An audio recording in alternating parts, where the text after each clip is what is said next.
네, 안녕하십니까. 우리 전 세계의 우리 애국 동지 여러분, 특별히 미국 쪽에서 우리 이번에 윤석열 정부가 국빈 초청을 받아서 그래도 보수우파 정권이기 때문에, 그리고 무엇보다도 한미동맹 70주년이라고 하는 역사적인 사건 때문에 사실 뭐 윤석열 정부가 뭐 잘해서 이거보다도 워낙 한미동맹 70주년이라고 하는 중대 사안이기 때문에 그것으로 인해서 이제 국빈 초청을 받아서 의회 연설도 또 했고, 또 태극기 성조기가 엄청나게 이제 워싱턴에 장식이 돼서 제니 박 기자와 우리 조원진 당대표의 그 대담을 들으니까 제니 박 기자도 그 대형 태극기 성조기가 아주 휘날리는 것에 대해서 굉장히 자부심을 가졌다고 합니다. 어쨌든 보수 정권으로 일단은 정권 교체를 해서 특별히 국방안보 분야에서는 조금씩 이제 회복되는 그런 분위기가 있지만, 그러나 좀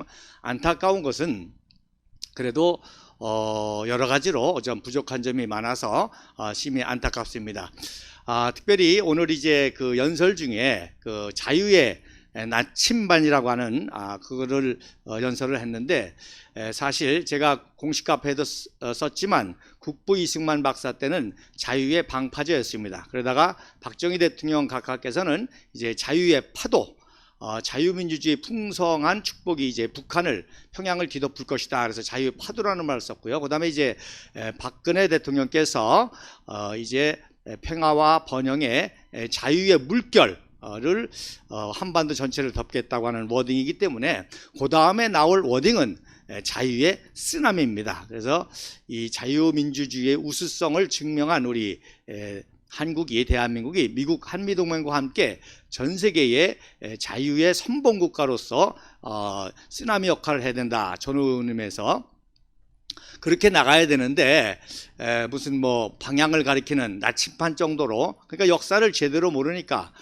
뭐 전체적인 내용은 좋은 내용들이 많았습니다. 물론 이제 참모들이 써줬겠죠. 이제 박진 외무장관이라든지 박근혜 대통령 때에 박근혜 대통령의 이제 그 국제외교 통치를 가장 잘 알았던 참모 중에 하나인 박진 외무부 장관이라든지 이런 스태프들이 이제 써주게 됐지만, 그래서 좋은 내용이 많이 있긴 하지만, 그래도 정통 우리 공화당의 입장에서는 여러 가지 부족한 점이 많았고, 또 역사에 대한 제대로 이해가 부족했다는 것을 알 수가 있습니다.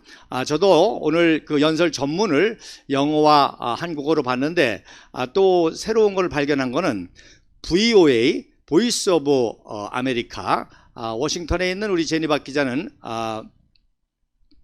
보이스 오브 워싱턴, VOW고 VOA라고 하는 이 유명한 방송인데, 거기서 첫 문장부터 번역을 오탈했더라고요. 그래서 자유에 의해서 잉태된 그거를 자류라고 그렇게 번역을 했더라고요. 그래서 오타죠.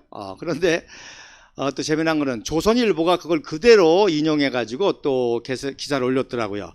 조선일보는 이 돈이 많은 부자 언론으로 기자들에 대한 대우가 제일 많기 때문에 학벌이 좋은 그 기자들이 많이 들어가서 근무를 하는 데인데, 중앙일보나 동아일보, 다른 기타 그 신문에서는 자유에 의해서 잉태된 A New Nation Conceived in Liberty라고 게티스버그, 링컨 대통령의 게티스버그 연설 그 첫 마디거든요. 그걸 저 인용해서 연설했는데, 그거를 이제 자유를 자르라고 잘못 번역을 한 거를 수정 없이 나갔고, 그걸 또 조선일보가 그대로 인용을 또 해서 보도를 했더라고요.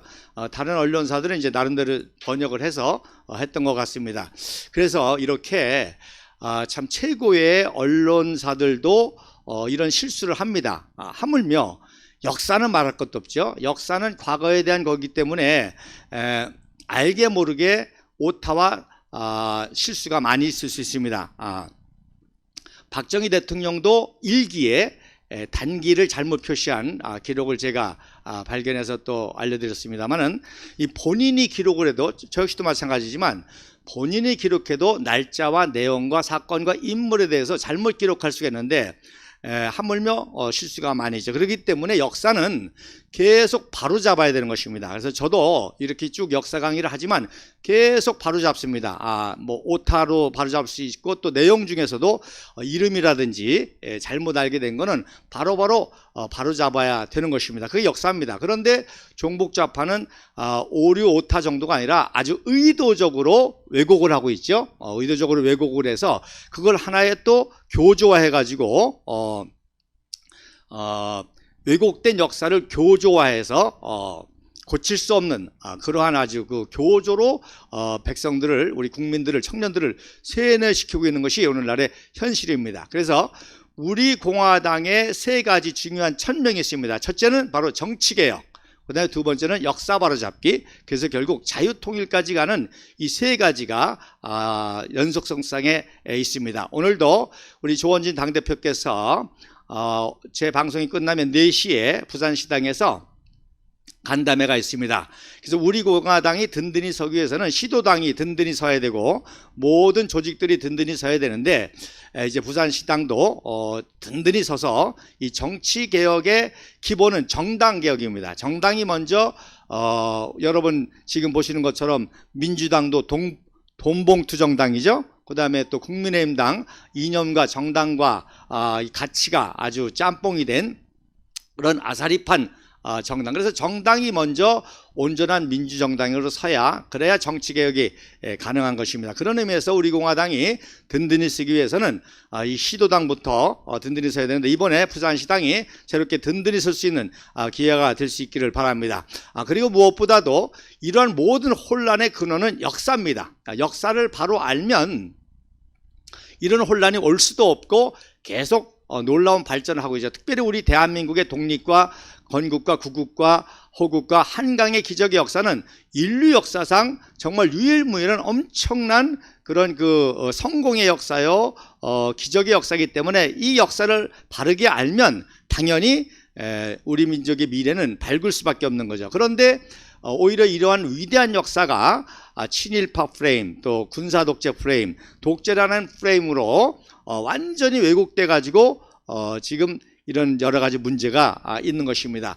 벌써 통일을 했어야 되는데 아직까지도 자유통일을 못한 이유는 바로 이 종북좌파의 정치 세력과 거기에 세뇌된 국민들과 또 청년들에 의해서 정체가 되고 있는 거죠. 그래서 첫 번째 사진, 여러분 오늘 방송의 시작 전에 영상을 보셨죠? 바로 윤석열 정부의 미국 방문, 국빈 방문과 비교하기 위해서 박근혜 대통령의 국빈 방문 영상과 등등 우리 공화당의 투쟁 영상을 이렇게 섞은 영상인데, 이번에 5월 13일 날 태극기 집회 때 우리 애국 합창단에서 공연할 노래의 그 영상으로 제작을 했습니다. 자, 어쨌든 우리 박근혜 대통령께서 2015년 11월 10일, 그러니까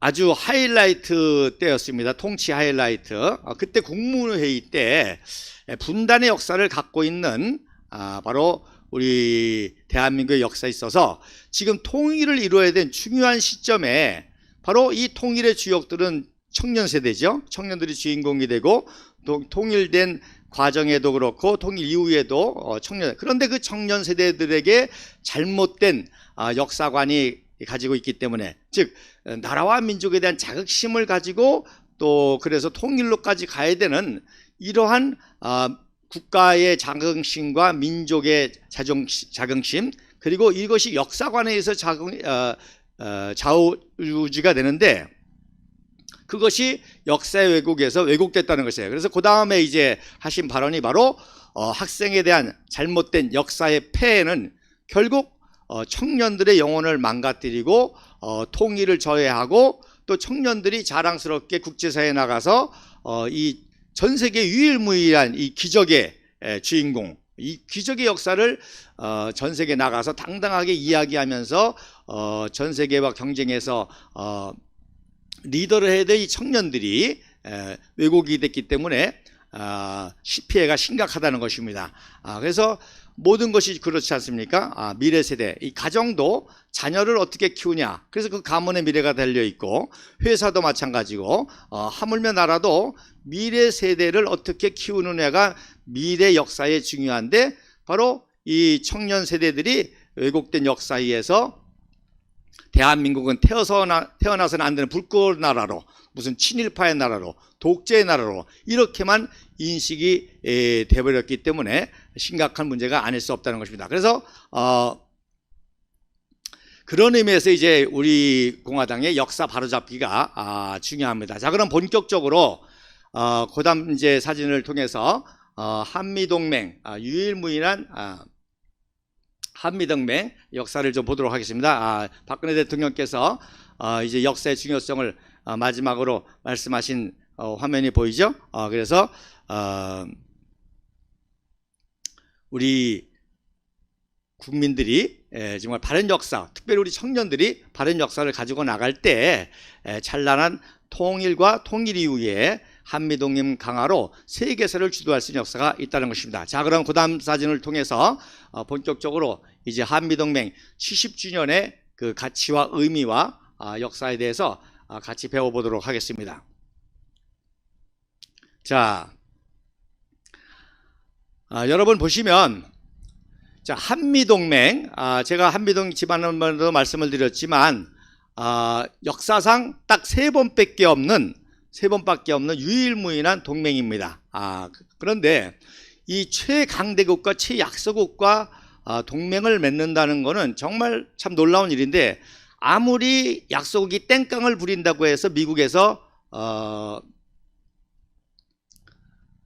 동맹을 맺어줍니까?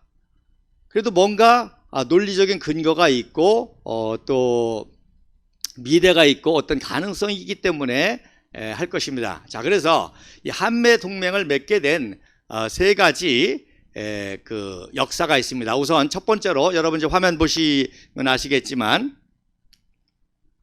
화면 보시면 아시겠지만, 이 첫 번째 한미 동맹을 맺게 된 아주 중요한 근본적인 사건이 바로 1950년 10월 18일 날 평양 점령 선두 경쟁에서 우리 국군이 승리한 사건입니다. 여러분, 그때 미국 육군의 최정예가 기병체 1사단입니다. 미국 육군의 최선봉부대 최정예 부대가 미 기병 1사단인데 우리 백선엽 장군이 국군 1사단에 있으면서, 또 당연히 국부 이승만 박사께서도 평양을 우리 한국군이 참여해달라고 그렇게 요청을 해서 또 백선엽 또 사단장도 자기 고향이 평양이니까 평양에서 김일성의 그 인민군 그 창설 제의를 거절하고 내려왔지 않습니까? 그래서 자기 고향인 평양을 직접 점령하고 싶어가지고 미일군 단장 밀본 소장에게 요청해서 이제 선두 경쟁을 벌이게 되는데,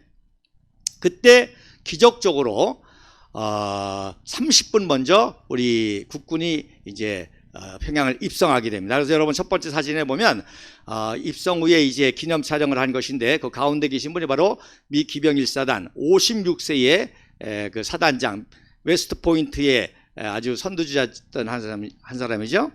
그리고 이 당시 백선엽 사단장은 30세였습니다. 그리고 국군이 창설되고 처음으로 사단 작전을 한 그러한 전투였었고요.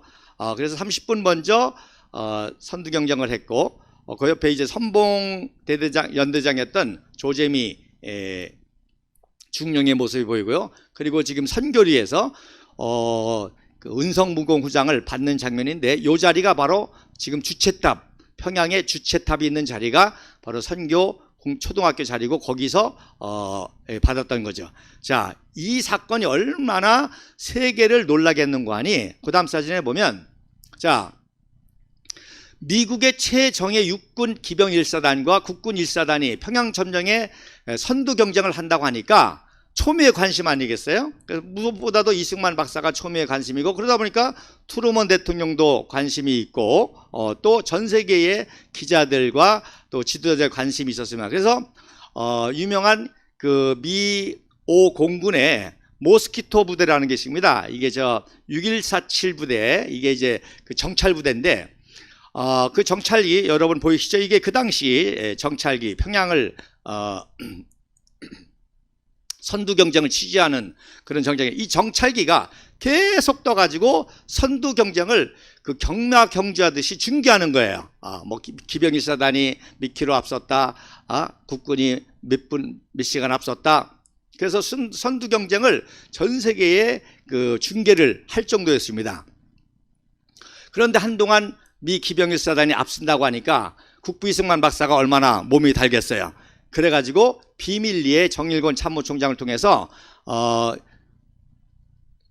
2군단에서도 평양 진격을 하라. 그래서 그렇게 하면 안 되거든요. 왜냐하면 이 작전 지역이라는 게 있기 때문에 다른 작전 지역에 다른 부대가 갈 수가 없습니다. 그런데 이승만 박사가 국군 통수권자로서 또 정치가로서, 야, 평양을 우리 국군이 점령해야지. 그래서 만약의 경우를 대비해서 2군단이 참여해서 그래서 7사단이 참여를 하게 됩니다. 그래서 나중에 이제 1사단하고 7사단하고 그래서 마찰이 좀 있었죠.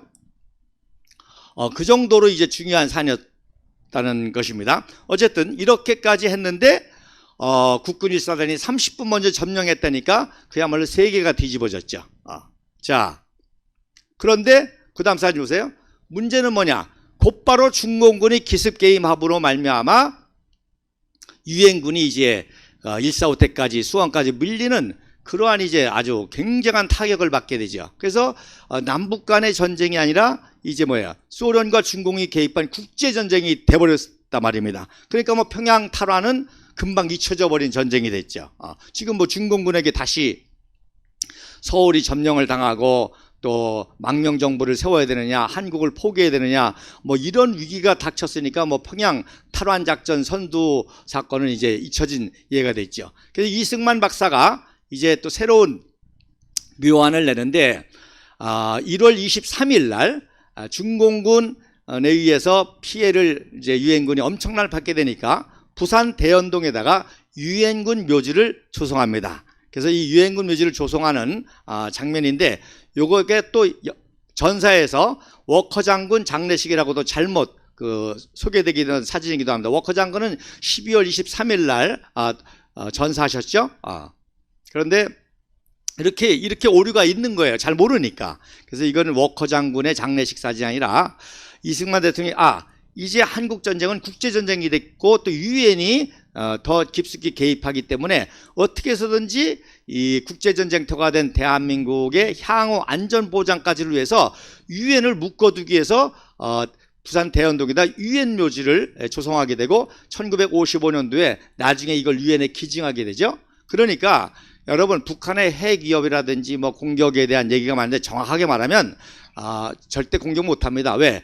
대한민국 공격한다는 건 뭐예요? 유엔을 공격한다는 뜻이 되거든요. 그래서 우리 공화당이 나중에 수권 정당이 되면 유엔 묘지를 38선으로 이전하는 그런 전략도 필요합니다. 거기다 딱 유엔 묘지를 이동시켜 놓으면 꼼짝 못하죠. 자, 지금만 해도 북한이 장사정포를 쏜다. 미 2사단이라든지 미군이 타격을 받으면 바로 미국에 대한 공격이 되는 거 아닙니까? 그래서 함부로 못하는데 유엔 묘지까지 조성해 놓으니까 이제 유엔이 가지고 있는 유일한 땅입니다. 그러니까 유엔의 땅이에요. 그러니까 대한민국 부산을 공격하는 것, 대한민국 공격하는 걸 유엔을 공격하는 게 되겠죠. 자, 그다음 사진에 보면 이번 기회에 메가더 원수라든지 이승만 박사는 중공을 만주를 폭격해 가지고 중경을 괴멸시켜서 중국도 자유통일을 시켜야 된다. 그렇지 않고 내버려 두면 이게 나중에 잠재적인 더 큰 위협이 된다. 그렇게 예언을 해서 강력한 만주 폭격 작전이라든지 그런 것을 계획을 했습니다. 그랬더니 그 당시만 해도 영국의 처칠이라든지 트루먼 대통령은 그렇게 제3차 전쟁으로 발발할 가능성이 있다는 우려 때문에 제한전쟁을 하게 되죠. 그러니까 메가더 원수가 굉장히 힘들지 않습니까? 여러분, 전쟁을 하려면 전폭적으로 도와줘서 국민과 물자와 모든 걸 도와줘서 해서 승리를 해야 정쟁의 의미가 있는데 제한전쟁이라는 의미가 이게 말도 안 되는 얘기도 아닙니까? 손발 묶어놓고 전쟁을 하라는 거 아닙니까? 적당히 중공군을 제지하라는. 그러니까 메가더 원수가 굉장히 스트레스를 받았고 또 전쟁을 제대로 할 수가 없었고, 그랬을 때에 1월 26일 날이 메가더 원수 생일인데 그 당시 참전한 모든 부대 용사들이 그래도 메가더 원수를 전폭적으로 지지하는 의미에서 이렇게 여러분 사진에 보면 이것도 굉장히 희귀한 사진이고 아마 처음 보는 사진일 거예요. 우리 국군 전사에도 없는 사진일 거예요. 국방부에도 아마 없을 건데, 그래서 생일 카드를 이렇게 만드는 거예요. 그 전 부대의 마크와 그 당시 참전한 그 사단장, 그래서 미 8군 리치웨이 중장, 1군 단장 밀번 중장, 홀토소장 해서 쭉 위에 이제 미 8군 마크가 있고요. 3개의 군단이 있고 왼쪽부터 미 기병 1사단부터 쭉 내려오면서 부대 마크와 그리고 맨 아래에 이제 사인을 제가 다 해독해서 올렸습니다. 그럼에도 불구하고 그 당시에 이제 군인들은 그런 어려운 여건 속에서도 어떻게 해서든지 중공군을 막아보려고 이렇게 참 헌신적으로 결의를 해줬고 메가더 원수에게 힘을 실어주려고 이렇게 했던 겁니다. 바로 이튿날 메가더 원수는 11차 11번째 전선을 이렇게 직접 방문하죠. 그래서 전선 이 방문 차이가 그 전사하고 한 2번 정도 차이가 납니다. 왜냐하면 2번 정도 비밀리에 왔고 한 번은 또 그 항공 정찰만 왔기 때문에 저는 이걸 다 계산해 넣어서 제 11차라고 그렇게 합니다. 자, 그 다음에 그래서 결국에는 이제 제한 전쟁에 메가더 원수가 반발하니까 트루먼이 해임을 시켰죠. 그리고 리치웨이 장군을 임명합니다. 리치웨이 장군은 그동안에 이제 국방부의 기획참모부로 후방에서 우리 한국전을 지원했고 한국전에서 잘 압니다. 그래서 일단 무엇보다도 가장 용맹하다고 하는 리치웨이를 통해서 중공군에 의해서 사기가 떨어진 유엔군의 사기를 다시금 올려서 어떻게 해서든지 이제 중공군을 일단 막아내고 그리고 최소한 38선 까지는 이렇게 다시금 원상복귀하겠다는 그런 전략을 가지고 제한전쟁에 맞는 그 리치웨이를 임명을 합니다. 그러다 보니까 리치웨이가 그거를 잘 역할을 감당하니까 이제 유엔군 사령관으로 임명을 하고 그리고 후임에 바로 참 대한민국의 축복인 벤프리트 장군이 이제 미 8군 사령관으로 부임하게 됩니다. 그래서 이 부임한 그런 사진이고요. 그래서 이 벤프리트라고 하는 또 탁월한 이 장군이 와서 제가 이제 역사를 보니까 벤프리트가 이미 워커 장군의 후임으로 본인이 오려고 굉장히 로비를 했더라고요. 그래서 어떻게 해서든지 공산주의를 대한민국에서 막아야 된다. 이승만 박사를 도와야 되겠다. 그래가지고 로비를 해서 결국에는 이제 벤프리트가 오게 되죠. 자, 벤프리트가 오면서 이승만 박사하고 둘이서 무슨 짝짝꿍을 하는 거 아니? 자, 니네들이 중공군 때문에 굉장히 미군이 고생하는데 고생할 거 없어. 우리 한국군은 똑똑하기 때문에 니네들이 훈련만 시켜주고 장비만 대줘봐. 그럼 우리 스스로도 중공군을 괴멸시킬 수 있다. 그래서 이렇게 벤프리트를 설득해가지고요. 그 유명한 이제 용문산 전투가 일어나는데 그 전에 이제 최초로 중공군을 격퇴한 게 2월 달에 그 지평지 전투거든요. 그래서 미 2사단과 프랑스의 몽클라르 이 대대장이 처음으로 중공군을 이제 이긴 전쟁이 이제 지평리 전투인데, 근데 그때만 해도 일개 연대급 전투의 그런 전투였습니다. 이제 그때 어쨌든지 간에 유엔군이 처음으로 중공군을 격퇴하면서 자신감을 얻었죠. 그랬더니 이제 중공군이 누구를 공격합니까? 유엔군을 피해서 국군을 공격하다 보니까 첫 번째 타격이 된 게 바로 6사단입니다. 그래서 6사단이 사창리 전투에서 굉장히 타격을 받았어요. 그러니까 이승만 대통령하고 벤프리트 장군이 야, 앞으로 계속 국군을 공격할 거다. 그리고 또 6사단을 또 이제 공격할 거다. 그래서 6사단을 이제 도와가지고 중공군을 괴멸시킬 작전을 짭니다. 그래서 왼쪽 사진에 보면요, 이승만 박사가 헬기를 타고 이제 용문산으로 가서 이 장도영 준장을 위로하고 격려를 직접 갑니다. 그래서 우리는 무엇이든지 배우면 잘할 수 있어. 이번에 너희들이 좀 힘을 내 가지고 중공군을 개면하고 이렇게 경면하고요. 그 다음에 이제 그 다음 사진 보면 벤프리트가 그 다음 사진에 보면 이제 벤프리트가 직접 가서 격려합니다. 그래서 그 다음 사진 보면은 이제 결사라고 이제 육사단장의 모자에 철모에다 썼죠. 철모 사진이 나왔고, 예. 그래서 왼쪽에 있는 사진이 벤프리트가 직접 육사단장을 방문해서 우리가 육사단 중공군의 공격을 받으면 전폭적으로 도와줄 거다. 그러니까 우리를 믿고 벼터랴 싸워라. 그러니까 이제 육사단의 장도영 중장이 그렇지 않아도 이제 사창리에서 한번 당했으니까 전 사단 병사들을 철모에다가 빨간색으로 결사라는 그 글씨를 쓰고 또 흰색 천에다가 결사라는 띠를 둘러가지고 준비를 합니다. 그랬는데 정말 기다렸다는 듯이 중공군이 용문산에서 육사단을 공격하고 육사단이 이것을 막게 되니까 이제 벤프리트가 또 포병을 이용해 가지고 이제 중공군을 괴멸시킵니다. 그러니까 갑자기 중공군들은 뭐 우습게 알았다가 그냥 완전히 괴멸을 당하니까 1개 군단급이죠. 3개 사단이 완전히 패주해 가지고 이제 그 파라오 쪽으로 도망가는 거예요. 그거를 또 쫓아가 가지고 파라오에다가 수장시킨 그 유명한 전투가 용문산 파라오 전투입니다. 그래서 국군 1개 사단이 중공군 3개 사단을 그야말로 작살나고 박살낸 전투입니다. 이게 얼마나 또 놀라운 사정인 거니 말씀드린 것처럼 지평리는 1개 연대급 전투였는데 아니 신생 국군이 1개 사단이 중공군 3개 사단을 완전히 괴멸시키니까 이게 놀래가지고요. 마샬 국방부 장관이 직접 방문합니다. 그래서 오른쪽 사진에 이제 마샬 국방부 장관이 직접 방문하고 그 당시는 국군 2군단과 3군단이 괴멸했기 때문에 미 9군단에 소속돼서 싸웠거든요. 그러니까 호지 중장도 얼마나 참 대견해요. 자기가 배속하고 있는 국군이 이렇게 공격을 세웠으니까. 그래서 호지 중장이 마샬 국방부 장관을 모시고 전선을 식찰하는 장면입니다. 그래서 여러분 마샬 국방부 장관 전설적인 인물 아닙니까? 최초의 육군 원수고 국방부 장관인데 직접 이제 이렇게 방문을 합니다. 그러니까 뭐 이거는 뭐 엄청난 사건이죠. 엄청난 사건이죠. 그래서 이 사건이 얼마나 대단한지 그 다음 사진 보면 자 51년 10월 2일 날 바로 춘천의 공지천입니다. 여기 지금 왼쪽에 사진이 춘천의 공지천에 미국의 최고 수뇌부들이 쪼그리고 잔디밭에 앉아서 육사단장 장도영 중장이 이때 23년생이니까 24살에 24살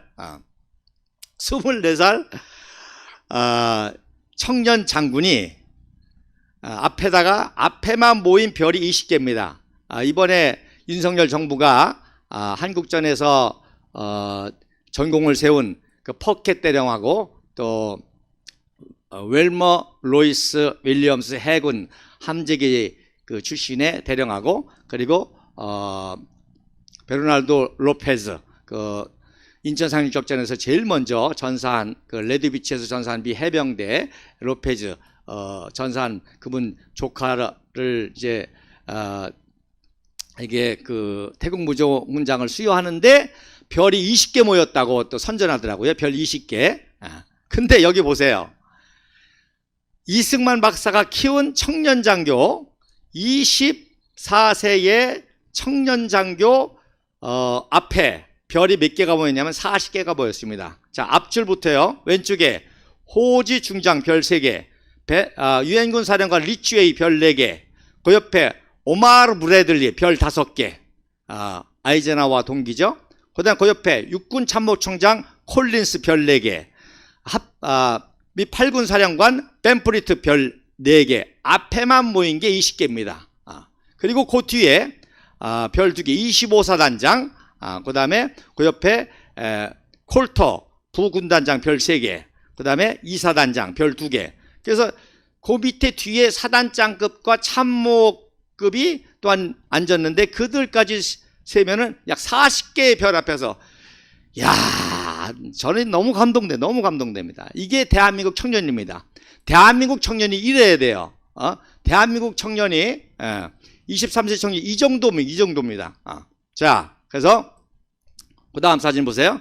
그 이제 나중에 1955년도에 이제 8.5 그 기념비를 세우죠. 이승만 대통령께서 오랑캐들을 파했다. 그래서 선멸시킨 호수다 그래가지고 이 원래는 구만리호라고도 하고 대봉호라고 하는 호수를 8호라고 해서 거기 이제 기념비를 세웁니다. 그래서 손원일 국방부 장관, 이영근 합참의장, 그러니까 총동원 돼가지고 그 당시 이군단장이 이제 한병선 준장이고요. 또 직접 참전했던 김용학 중위 등 5명이 이제 해서 이 8.5 기념비를 세우는 겁니다. 자, 그 다음 사진에 보면 이 당시 제6사단장이 이창정 준장입니다. 그리고 우리 허평환 장군이 바로 육사단장 출신이죠. 이 전설적인 그 청성부대 육사단장 출신입니다. 참 우리 공화당이 이런 참 인연이 있는 것 같아요. 그래서 그 사진에 보면 저 국부 이승만 박사가 연설하고 있고 그 앞에 주의하는 분이 바로 그 당시 육사단장 이창정 준장입니다. 자, 그 다음 사진에 이제 이승만 박사의 연설문이 기록이 되어 있죠. 오늘은 역사적인 날이다. 우리를 바닷속에 몰아넣으려는 북계군은 남침을 하였지만 이곳에서 약 2만 명의 중공군을 국군이 화천호수 물속에 집어넣는데 성공했다. 나라의 역사가 없는 국민은 세계에 알려지지 않는다. 역사적인 것은 널리 알려야 하고 승전의 격전터에 비를 세워 보존하여 목숨 바쳐 싸운 결의의 기백을 후세에 남기려 한다. 여기 안 나올 수가 없죠. 제가 이 공당의 그 최고위원이고 또 이 교육원수장이라 참 정말 그런데 이번에 중국에 뭐라 그랬어요? 뭐 불장난에 끼어들면 불에 타 죽을 거다? 말도 안 되는 소리죠. 자, 3만 명을 23세의 청년 장군이 작살낸 이 중공군의 후예들이 정말 까부는 걸 보면 정말 안타깝습니다. 자, 어쨌든지 간에 그래서 이제 8.5 사건이 이래서 이거는 뭐 엄청난 사건이잖아요. 중국이 저렇게 시진핑이가 까불 때가 아닙니다. 자, 그 다음에 세 번째 사건이 뭐냐? 자, 세 번째 사건. 여러분도 아시는 것처럼 전 세계의 가장 최정예 부대가 뭐야? 미 해병 1사단 아닙니까? 미 해병 1사단. 미 해병 1사단이 자, 인천 상륙작전 성공했죠. 또 장진호 전투에서 후퇴작전 성공했죠. 게릴라 전투 성공했죠. 태평양 전쟁에서 일본 본토까지 다 성공했죠. 그런데 51년 6월 10일 날 도솔산 전투에서 결국에는 미 해병 1사단이 도솔산 전투를 점령하지 못하고 너무나 피해가 많이 나니까 포기하고 대신 누가? 우리 해병 1년대가 참전을 한 겁니다. 그런데 해병 1년대가 바로 도솔산을 그야말로 간단하게 점령해 버렸어요. 그래서 왼쪽에 사진에 보면 김문환 소위가 이 점령 과정에 전사한 그 동지들을 기념하기 위해서 고목의 나무에 해병대 마크를 그리고 충령이라고 우리 참 청년들 대단하죠. 이렇게 붓글씨까지도 다 이렇게 어디서 구해와가지고 먹물을 구해와가지고 전쟁 중에 충원이라고 하는 멋진 이런 효를 나무에 새겼습니다. 그래서 미 해병 1사단이 모든 전투에서 다 승리했는데 뭐에만 실패했어요? 산악전, 도솔산 전투 산악전에 실패했는데 요것마저도 간단하게 점령한 게 바로 바다에서는 귀신을 잡고 산에서는 산악전을 승리한 해병 1년대입니다. 자, 그래서 북계군을 이제 그 포로 잡는 장면이 나고요. 자, 그 다음 사진 보시면 그래서 해병 1년대 제1대대가 고지를 위해서 점령하는 사진이고요. 그 다음에 도솔산에 24개의 목표를 그러니까 이때 이제 그 김대식 연대장이고요. 신현준 대대장 이 사람들이 번호를 매겨가지고 하나씩 점령한 거예요. 그래서 24개까지 점령한 그러한 작전도입니다. 자, 그래서 그러니 뭐 또 이게 세 번째 이제 미국이 발칵 뒤집어졌죠. 미국의 그 군부가 발칵 뒤집었습니다. 뭐냐? 아니, 세계 최강이라고 하는 해병 1사단도 못 이룬 거를 국군 1개 연대가 간단하게 점령해 버렸어요. 그러니까 해병 1사단장 토마스 소장이 직접 방문해 가지고 아까 제가 말씀 잘못 드렸죠? 1연대장은 김대식 대령이고요. 1대 대장이 바로 공정식 중령입니다. 그래서 왼쪽 사진이 바로 손원일 제독 앞에서 브리핑하는 장면이고, 오른쪽이 해병 1사단장, 전설적인 해병 1사단의 사단장 앞에서 브리핑하고, 또 이 산에서 꺾은 화환 또 이렇게 만들어 가지고 여군인지 민간인인지가 또 이렇게 화환을 줍니다. 그 옆에 있는 분이 그 중위 계급장을 달았어요. 아마 통역하는 통역장교인 것 같아요. 자, 그 다음 사진 보십시다. 그래서 이승만 박사가 얼마나 그러니 참 이승만 박사도 당당하겠어요. 뭐 트루먼 대통령 또 전 세계 모든 지도자한테 어깨 필만 하죠. 평양 선두 탈환했지, 중공군 작살냈지, 해병 1사단이 못한 거 국군 1개 연대가 간단하게 점령해버렸지. 그래서 직접 이승만 박사가 도솔산에 가서 현장을 브리핑하는 모습입니다. 그래서 지금 안내하는 분이 이때는 이제 그 김대식 대령 진급전이죠. 그래서 김대식 중령이 하고 있고, 오른쪽에서부터 사진을 보면은 이제 손원일 제독이 있죠. 해군 모자 쓴 분. 그리고 그 다음에 무초대사. 그러니까 무초대사 같은 경우는 뭐 이승만 박사 하라는 대로 안 할 수가 없죠. 이승만 미국의 대변인이 아니라 이승만 박사 대변인 역할을 하죠. 그리고 그 옆에 계신 분이 이제 벤플리트 대장이고, 그 앞에가 이제 김대식 중령이. 김대식 이분은 이제 제가 종교교회 있을 때 거기 장로님이셨기 때문에 제가 또 직접 아는 분이기도 합니다. 그래서 이승만 대통령이 이제 무적 해병이라고, 이제 적이 없잖아요. 미 해병 1사단도 못한 걸 해결했으니까 지구상의 해병 1사단에 적은 없는 거죠. 그래서 무적 해병이라고 하는 효를 직접 하사해 줍니다. 자, 그 다음 사진에 보면, 그러니까 이승만 박사가 곧바로 벤프리트한테 명령합니다. 야, 세계 최고 부대인 우리 국군 해병대하고 미 해병을 수도 방어로 돌려, 명령을 합니다.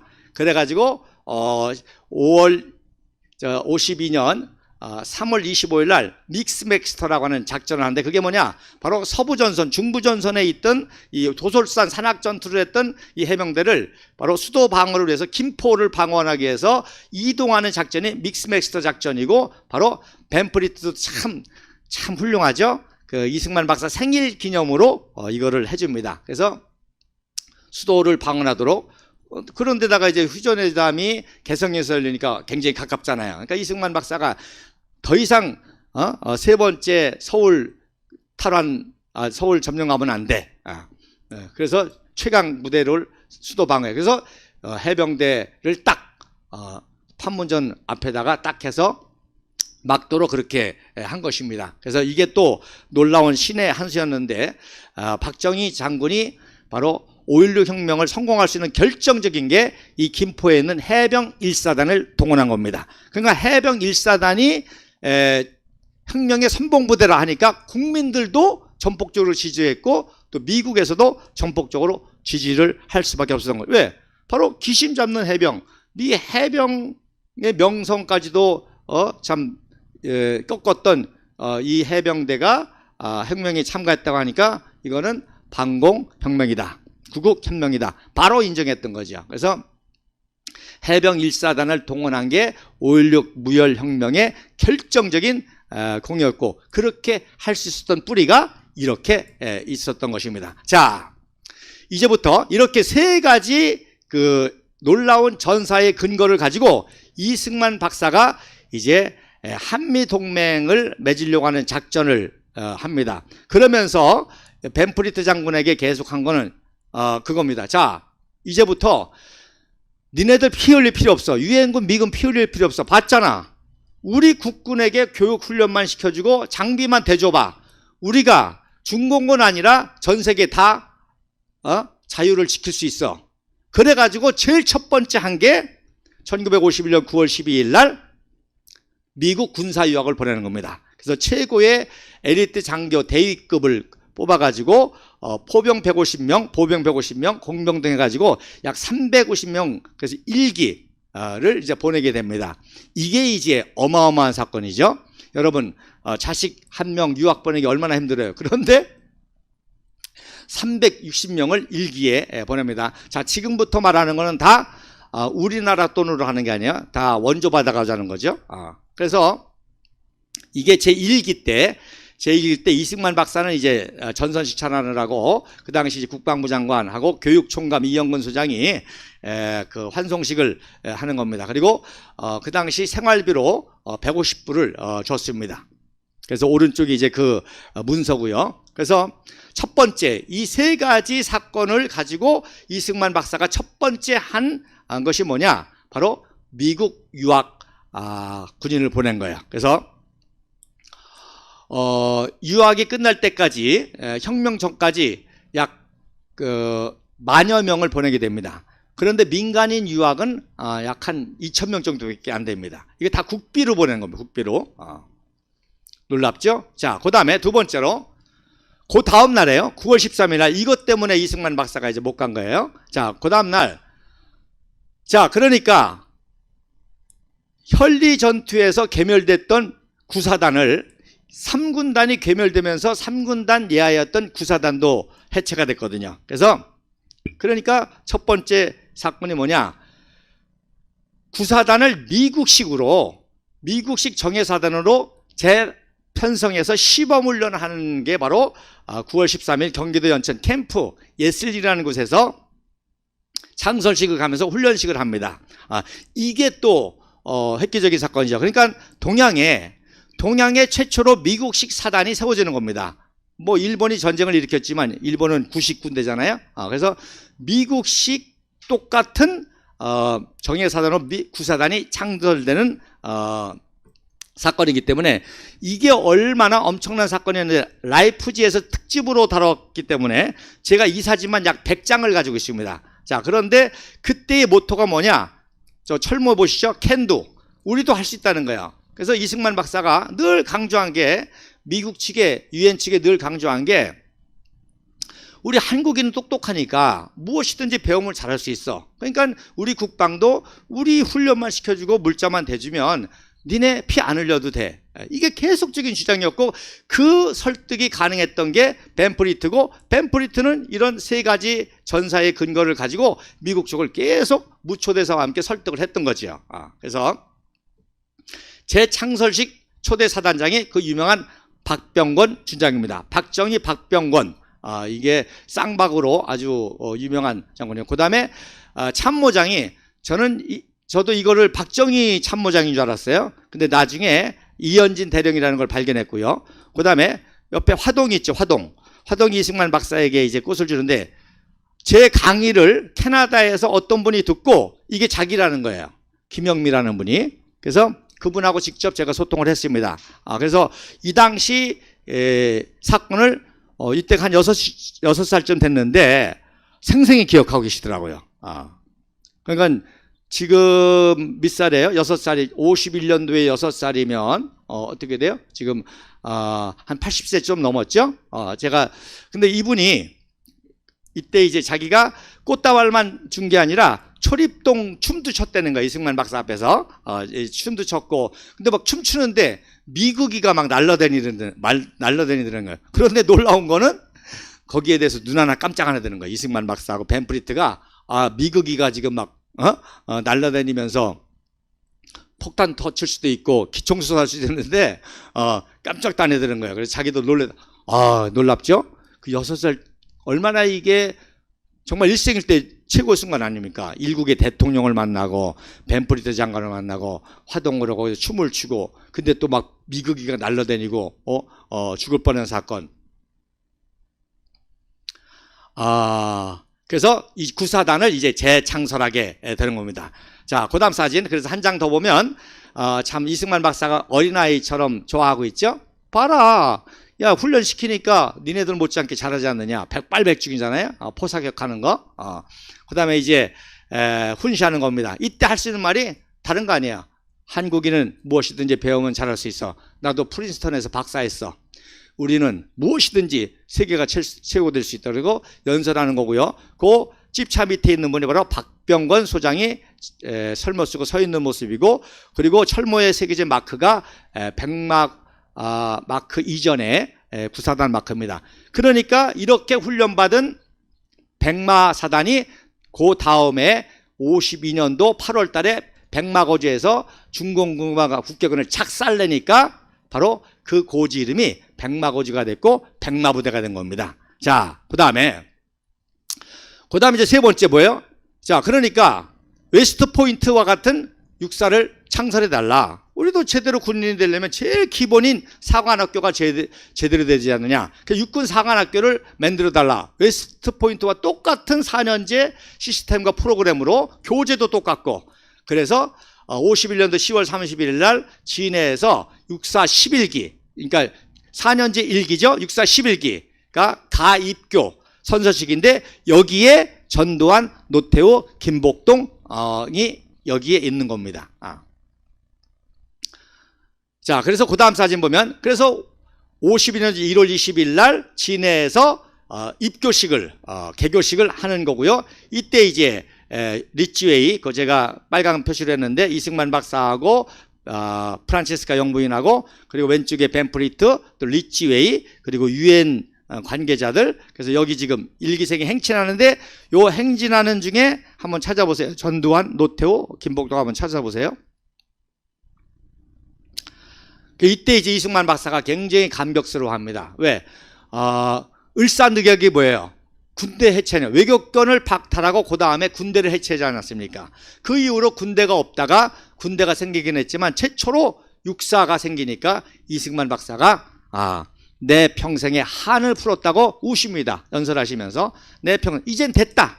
사관학교가 됐다는 거는 사관학교에서 훌륭한 장성들이 나오고 이제 국방 안보는 됐다. 그래서 내 평생에 한을 풀었다고 울먹이면서 감격적인 연설을 하시고, 그 다음 사진에 보면 그래서 육사 깃발을 수여하십니다. 육사 깃발을 수여하시고, 그리고 유명한 지인용이라고 하는 육사 교훈을 이제 하사하시고, 육사뿐만 아니라 해사 공사까지도 이제 4년대 시스템으로 만드는 작업을 브리핑하는 장면이 바로 오른쪽 장면입니다. 그래서 벤프리트, 리치웨이, 그 뒤에 이제 미 군사 고문단장, 그리고 그 뒤에가 이제 공군참모총장 김정열 장군도 계시고요. 자, 그 다음에 뭐냐? 사관학교 위에 이제 뭐예요? 육군대학 만들자. 육군대학을 또 만듭니다.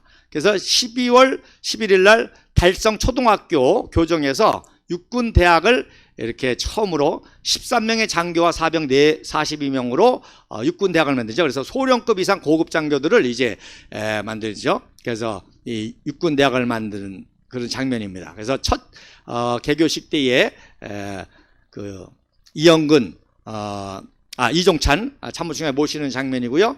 이렇게 초라하게 시작을 했습니다. 그리고 이제 이응준 중장을 진급시켜가지고 초대 총장으로 다시금 이제 국무 복귀시키죠. 자, 그 다음 사진 보면, 그래서 2년 후에 제 3기 졸업식을 합니다. 참 이때는 이제 맥스웰 테일러 대장이 6개국어라는 맥스웰 테일러 대장이 이제 부임해서 이런 작업들을 계속 이어가죠. 벤프리트 장군에 이어가서 이제 좀 많이 세련되졌죠. 그래서 그 다음 사진 보면 이제 3기 졸업식 때 사진입니다. 그래서 왼쪽에 이제 이승만 박사 항상 태극기를 선물로 줍니다. 미국 장성들에게 아이젠하워한테도 그렇고 태극기를 선물로 주는 장면이고요. 테일러 대장에게. 그리고 오른쪽에 이제 뒤에 앉아 있는 분이 왼쪽부터 백선엽, 그 다음에 프란체스카 영부인, 그 다음에 이응준 중장 6대 총장, 그 다음에 이제 왕동현 중국 대만 대사입니다. 그리고 이제 라이언 소장으로 진급했죠. 군사고문단장. 그리고 최영덕 공군참모총장. 자, 육군대학. 자, 그 다음 사진이죠. 이것도 1시간 되네요. 자, 이제 사단이 됐으니까 그 다음 뭐예요? 제2군단을 재창설하자. 북진하다가 중공군에게 괴멸당해서 해체된 2군단, 미국식 2군단을 재창설하자 해서 미국식 2군단을 재창설하는 사진이고, 이때 바로 미국식 이 군단의 핵심이 뭐냐? 일개 포병 여단이 배속된 거예요. 그 최초의 포병 여단장으로 박정희 대령을 임명한 사진입니다. 그래서 이게 이제 그 당시 벤프리트 중장과 함께 2군단 창설식 때에, 그러니까 당연히 초대 2군단장 중장이지만 선임이지만 백선엽 중장, 그 다음에 이종찬 중장, 그 참모창종 유재흥 등등 있고 뒤에 있는 명단 쫙 기록했습니다. 중요한 거는 여기에 그래서 초대 포병 여단장에 박정희 대령이 있는 모습입니다. 자, 그 다음 사진. 자, 그러니까 이제 계속 군단이 창설이 돼야 되니까 포병 여단장, 포병 사령관이 필요하니까 벤프리트 대장이 육군 대령급 중에서 최고 똘똘한 사람 15명 선발해서 포병 사령관 프로그램을 하는데, 역시 이때 박정희 대령이 뽑혀가지고 수석으로 이제 또 졸업을 하게 되죠. 그래서 이게 이제 포병 사령관 프로그램에 훈련을 받는 그런 장면입니다. 그래서 10월 달부터 52년 2월 달까지 잡니다. 국군의 현대화라는 거 뭐냐? 최신 포병 부대를 운용하는 거거든요. 그래서 포병이 중요한 거는 제가 몇 번 강의했죠. 포병이 왜 중요한지는. 그래서 벤프리트도 포병병과고, 웨스트포인트 미국 육사 수석 졸업자는 무조건 포병이나 공병입니다. 그러니까 메가더는 공병이었었어요. 왜? 엔지니어까지 해야 되니까. 그래서 우리 대한민국도 마찬가지일 거예요. 일본도 마찬가지고 무조건 수석 졸업자는 포병이나 공병입니다. 왜? 수학도 해야 되니까. 자, 그 다음에 이제 제3군단이 이제 현리 전투에서 괴멸됐던 제3군단이 재창성하면서 역시 이때도 제2군단 포병사령관이었던 박정희 대령이 이제 포병 3군단 포병 여단장으로 되면서 이때 이승만 박사가 이제 준장으로 진급을 시키죠. 그래서 이 사진은 12월 달 사진입니다. 그래서 3군단 초대 군단장 강문봉 준장이 이제 최명신을 참모장으로 데려갈 때 이제 그 기념 사진인데, 이 사진은 제가 박정희 대통령 일생을 하면서 자세하게 강의를 했습니다. 자, 그 다음에 53년도, 그러니까 이승만 박사가 53년도 휴전 직전에 뭐래요? 반공포로를 석방하죠. 그래서 왼쪽 사진이 이제 반공포로들, 특별히 기독교인들이 많았는데 이 수용산에서 예배드리는 장면이고, 그 다음에 이제 반공포로 석방한, 이 반공포로 석방이 왜 중요한 거니? 이승만 박사님께서 6.25 기습 남침과 소련과 중공과의 이 국제전쟁의 성격을 규명해버린 거예요. 뭐냐? 이거는 자유의 전쟁이었다는 거예요. 인권의 전쟁이었다는 거예요. 반공의 전쟁이었다는 거예요. 그래서 전쟁의 성격을 분명히 한 사건이기도 합니다. 그래서 반공포로를 석방을 했고, 또 중요한 건 뭔가니? 이 전쟁을 경험한 청년들, 이 정신력과 체력 이런 거 대단할 거 아니에요?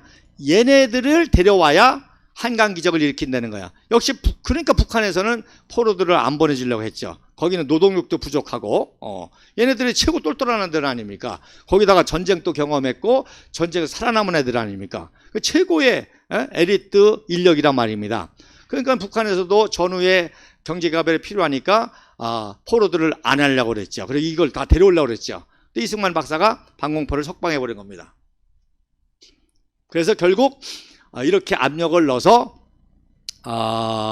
한미동맹을 맺게 되죠. 한미 상호 방위정을 맺게 되죠. 그래서 그 다음 사진에 보면, 그래서 이게 53년도 8월 7일 날 이제부터는 이제 국제외교로 넘어가죠. 동맹이니까. 그래서 덜레스 장관과 상호 방위적 가조약을 맺는데, 이승만 박사가 덜레스와 형제처럼 친밀합니다. 형제관계입니다. 그래서 직접 경복궁을 다 소개하고 자기가 청년 시절 배제학당 시절에 명성황후 시해 사건 다 설명하면서 그런 비극을 설명하면서 역사를 설명합니다. 그러면서 한미 상호 방어 조약이 바로 이렇게 역사적으로 중요하다. 이거는 우리 대한민국의 안보뿐만 아니라 동북아 정세를 안정시키는 것이고, 그리고 지금은 우리가 혜택을 받지만 반드시 이 소련과 중공이 장래 위협이 될 텐데 한미 상호 방어 조약을 맺어야 니네들이 동북아 전선에서 국제 전략을 펼 수 있는 발판이 되지 않느냐. 맞잖아요. 제가 오늘도 제니박 기자 통해 가지고 중요한 정보를 하나 들었는데, 미국에서 5개국 정보를 공유하는, 그러니까 미국, 한국, 일본, 영국, 프랑스 같아요. 5개 국가가 정보를 공유하는데 이 정보를 공유하는 본부가 어디냐? 바로 평택입니다. 그리고 펜타곤보다도 최신식 전 세계의 원자 전쟁을 대비할 수 있는, 모든 전쟁을 다 대비할 수 있는 펜타곤보다도 최신의 본부가 바로 거기 있습니다. 그러니까 이게 한미동맹을 맺어 놓으니까 미국에 이렇게 할 수가 있는 거 아닙니까?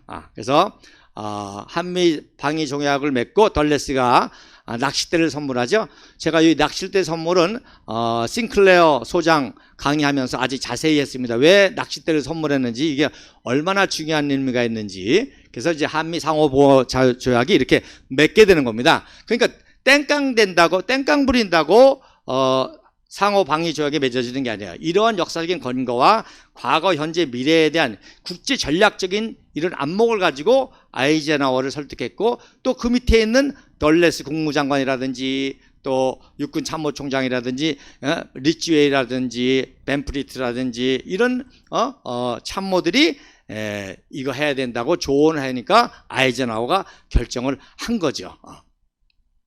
자, 그 다음에 끝난 게 아니에요.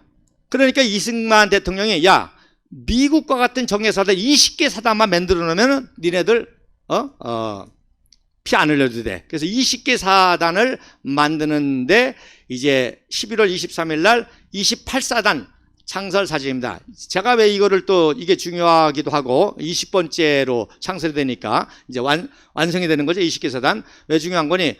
요거를 또 전쟁기념관 전사에서도, 국방부에서도 워커 장군이라고 소개하는 그런 사진입니다. 잘못된 사진입니다. 그래서 여러분 자세히 보세요. 우선 일단 가장 중요한 거, 오른쪽에 있는 사단장 왼쪽 어깨 마크가 뭐예요? 28사단 마크잖아요. 맞죠?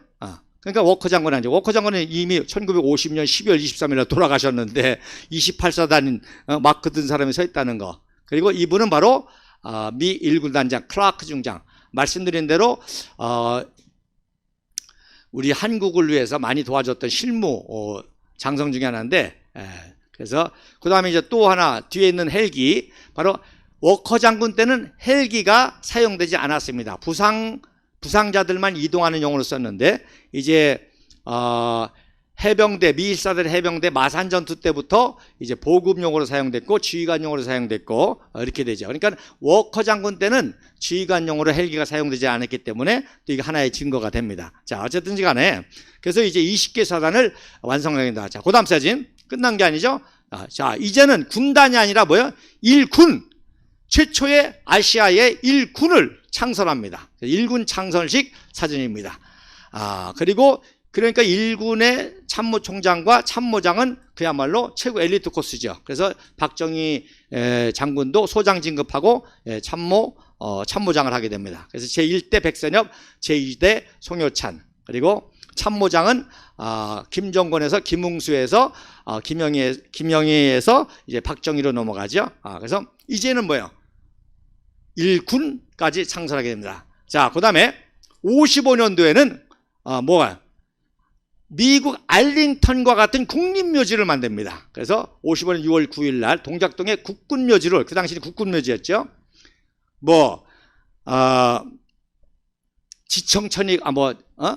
지창용이가 땅을 구입했다? 참 다 개소리입니다. 이승만 대통령이 2군단 부군단장 원태섭 준장하고 헬기 타고 다니면서 다 조사를 한 거고, 원태섭 준장이 이런 작업을 다 한 거예요. 원태섭 중장은 군영 1기로 천안 분이세요. 형제가 장군인데 이분이 아주 격리 감도했고 그래서 청렴 결백하고 똑똑하기 때문에 이분이 주도가 돼서 국군묘지를 창설하게 되고, 오른쪽이 그 다음에 남한산성에 송수탑이라고 이승만 대통령의 건강과 장수를 기원하는 탑을 세웠는데 함태영 부통령이 참석한 사진이고 이콩 경기지사가 세운 겁니다. 자, 무슨 얘기냐? 이승만 박사가 송수탑 세우라고 한 게 아닙니다. 이승만 박사는 동작동 국립묘지 같은 이런 거 하시는 분이고, 이거는 밑에 분들이 이승만 박사님이 워낙 훌륭한 일을 많이 하니까 건강하게 오래 사셔야 된다고 이 경기지사가 남한산성에서 세운 거고 함태웅 부총장이 한 거예요. 이렇게 해야 되는 거예요. 그런데 문재인은 지가 책방 만들잖아요. 완전 미친놈 아니에요? 문재인을 존경하고 하는 사람들이 책방을 만들어줘야지. 지가 책방을 만들고 개업을 하는, 그게 우상하지 뭐예요. 이승만 박사는 그런 분이 아닙니다. 자, 그 다음 사진. 그래서 56년도에 이제 국군의 날을 창설합니다. 그래서 38선을 도파할 날에서 최초의 국군의 날로 정해가지고 하는데, 그래서 사회를 받는 모습입니다. 이때 김용우 장관이 이제 국방장관이었고 이영근 대장, 이때 재병지관을 제가 지금 조사하는데 육군단장 백인엽 중장이 아닌가 그렇게 추정하고 있습니다. 자, 마지막으로 이승만 박사님이 이제 마지막 작업이 뭐냐? 군수기지 사령관. 이제 완전 모든 보급을 완전히 우리 국군이 관리하는 군수기지 사령관을 창설하면서 초대 사령관에 박정희 소장을 임명해야죠. 그래서 청렴 결백해야 되고 또 사업불에 엄청난 이 군수 물자를 다뤄야 되는 경제관념이 있어야 되고, 그래서 이승만 박사의 마지막 작품이 박정희라는 인물을 이제 이렇게 키워놓은 거죠. 그리고 마지막 효어가 통일 최선이라는 효어고, 그 생일 때 선물을 증정하는 건데 이게 무슨 선물인지 조사하고 있는데 아마 바둑 10단으로 인정해서 국기원에서 이 바둑을 파는 선물하는가 추정을 하는데, 여러분 중요한 거는 지난주 제가 강의 마지막 부분에 얘기했죠. 4.19 얘기하면서 4.19 의거가 훌륭한 일이지만 그 배후의 국제 공작에 의해서 이승만 박사의 하해라고 하는 슬픈 아픔이 있었지만 그걸 통해서 박정희라고 하는 인물이 등장하는 계기가 됐다. 박정희 대통령이 11.6의 사건은 정말 아픈 사건이지만 유경수 영부인의 저격과 박정희 대통령의 암살 시해 사건은 정말 가슴 아픈 사건이지만 그걸 통해서 박근혜라고 하는 대통령이 등장하는 계기가 됐다.